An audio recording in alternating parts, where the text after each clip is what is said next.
G'day, me again. Got my truck back in the shed doing a few things. Sorry I haven't posted much lately. I've been pretty much working or getting out and about in this. I've got a few videos there that I haven't edited yet, and I'll get them up to you eventually. I just thought I'd give you a quick unedited rundown on where we're at and some things I've learned. First of all, just the 35-inch tyres. They're bloody heavy. I can't get it up on the back of my wheel carrier on my own unless I put it up on a roll it up a ladder or something and get it to waist height, and then I can lift it. So just consider that when you're picking your wheels and tyres, how heavy they are. Second thing, I've already ordered some more guards. So these mud guards that got built with the tray aren't quite wide enough, so all the mud and dirt and shit flicks up on the inside of the tray and all over the chassis. So I'm getting wider guards built. So you might consider that if you're getting a tray built and you're putting big wheels on, to get your guards made a bit wider and probably a bit lower. And these smaller toolboxes on the back are a bit useless, so I'm getting them. I'm getting another set of them built to make them a little bit more usable. They could come down a fair bit more and still give you plenty of clearance. So while these look okay, are not very practical, so consider that if you're getting a tray built. Front toolboxes are good, plenty of room in them and easy to access. These ones are just a bit, sorry, that one's locked.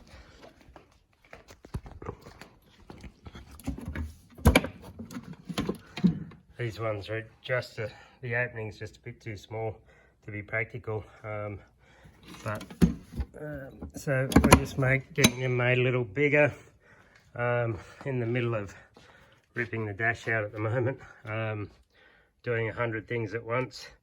I'd already installed and I've been running around with my boost gauge EGT, and I've also got the outside air temperature sensor actually on the inlet manifold on the cool side of the intercooler, just to give a rough difference between ambient and what's going into the engine. I've put these MSA mirrors on. Pretty happy with them, but it's a fair old job wiring them. You've basically got to pull your whole door panel out and unplug your wiring on the where it goes through from the door into the chassis. Pull the grommets out, pull them back through into the door, feed all your wires through, and then you can easily wire it up. They come with a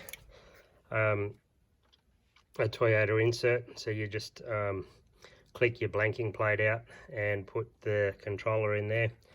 So they work quite well, although I haven't driven with them yet. I'm still wiring everything up. And they come with blinkers, so these are the blinker wires that I've got to feed through. They suggest to get the blinker power off the back of the side lights. These are actually stuck on because they're the larger ones that have to be done with the GVM upgrade if you're not getting these mirrors, but I've ended up doing both. So, but these are stuck to your paintwork, so a bit hard to get access to the wires behind. It's not too bad on the other side, but on this side it's a bit difficult, so I'll probably just run down to the front and pick up power where I picked up the blinker power for the bull bar. I'm pretty sure you've seen all this, but that's a GSL airbox, intercooler fans, 4-inch intake, etc. I do have a strut kit to put on. I still haven't got around to that yet. I'm sort of thinking about the wiring for the third steady that I've got in the middle. So my idea is to have the fog spread cover on the center one and switch that separately to the two spots on the outside. So hence the second wiring harness. What else have I done? Started to think about putting the compressor in.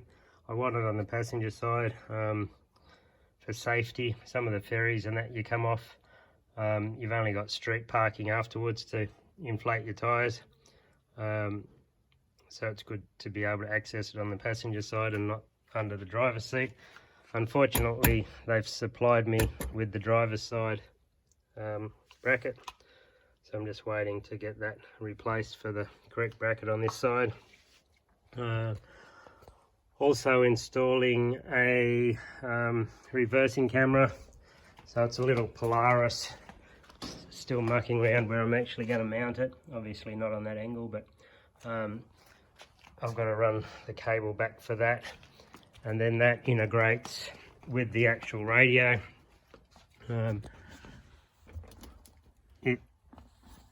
The radio comes with a connector already to connect to your reversing wire to turn the camera on, but all that needs is 12 volts, so I'm going to just put a switch in the dash with the slide on. It's good to be able to turn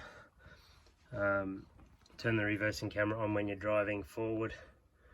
I'll sort of just show you around the clips and things, but just if you're considering pulling your dash apart, it's sometimes good to have a look at one apart first. Sorry about the lighting, this is very amateur, but I'm still messing around with 100 wires down there.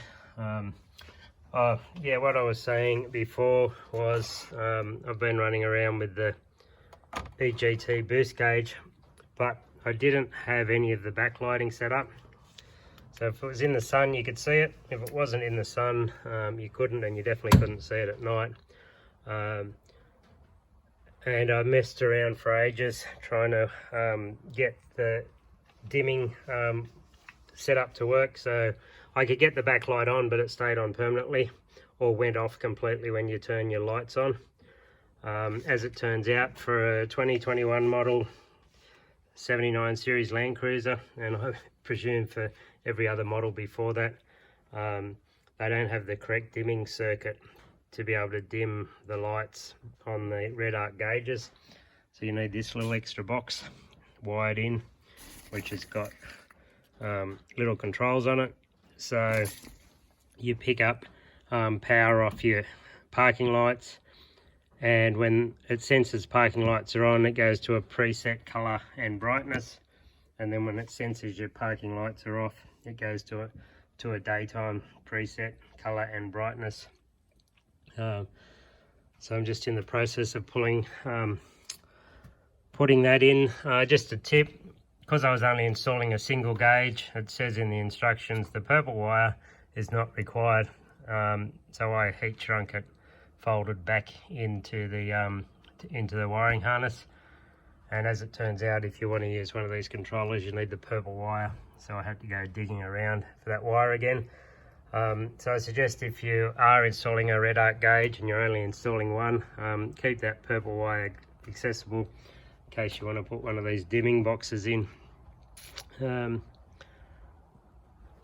What else have I got to show you? I think last time I didn't have the side steps on yet from ARB.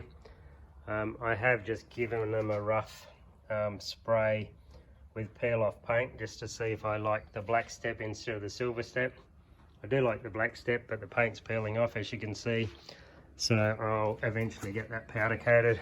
I installed all these myself. Sorry I didn't take any videos of the side rails going on. It's reasonably straightforward if you follow the instructions. The hardest part is drilling this hole in the right spot so it all lines up. As you can see, that one's nice and tidy and I'm happy with it. This one's not too bad, but it just sticks out a little further. Had a mate here pushing on it as hard as we could while I unbolted it and retightened it, but it improved it, but didn't fix it completely. So we'll see how we go. Anyway, that's all I've got for you in this update. As I said, quick, rough, unedited update I'll put up straight away. And any questions, throw them in the comments.